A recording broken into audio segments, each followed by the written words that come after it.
If you're looking for hosting and development software, then you're in the right place. Today we are going to put head-to-head Gitea and GitHub. We are going to figure out what it is that makes them unique and how they can actually benefit you as a developer. So let's dive in.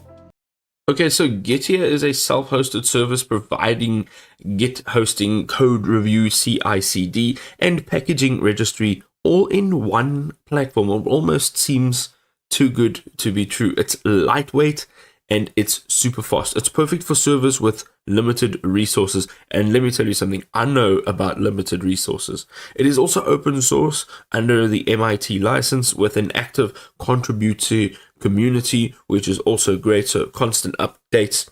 It has repository management. So it's got full support for branching, for tags, and also pull requests with very, very intuitive controls.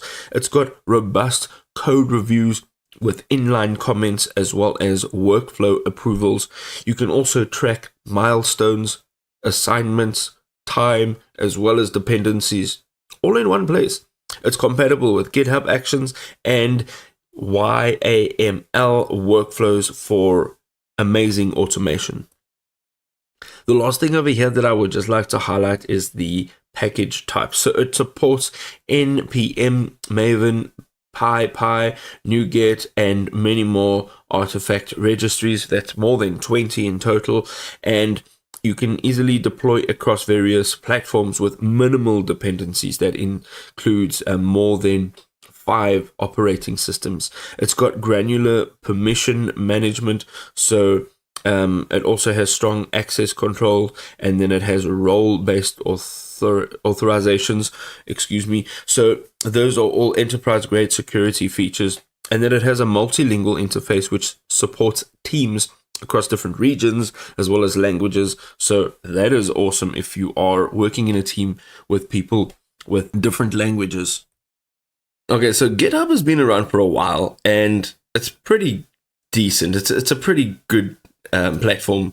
It was actually founded in 2008 and it has grown to host over 100 million repositories as of 2025. So it's now become the world's largest code hosting platform. It combines Git version controls with an intuitive web interface.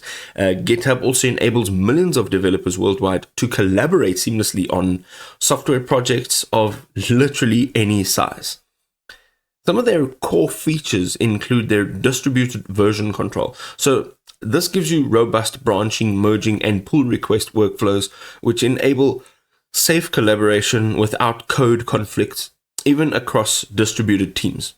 You can integrate issue tracking, project boards, and wikis that transform code repositories into complete development workspaces.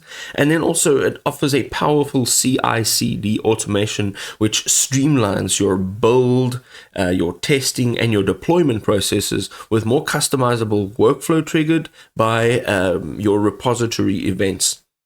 The last thing over here is their pages and packages, and this obviously extends the platform. So their pages involves hosting professional static websites directly from your repositories with custom domain support, built-in Jekyll integration for elegant blogs, automatic SSL certificate provisioning, and direct deployment from repository branches. Their GitHub packages are unified package managements, which are across npm, Docker, Maven, NuGet, and more, with centralized permissions and billing that seamlessly integrates with your existing workflows. And if that's not amazing, then I don't know what is. And there you go, ladies and gentlemen, what a head-to-head comparison. Now, my takeaway is always to go ahead and use the software, use multiple, and see what actually works for your specific situation, your specific scenario. If this was helpful, drop us a like to show your support. We'll see you next time.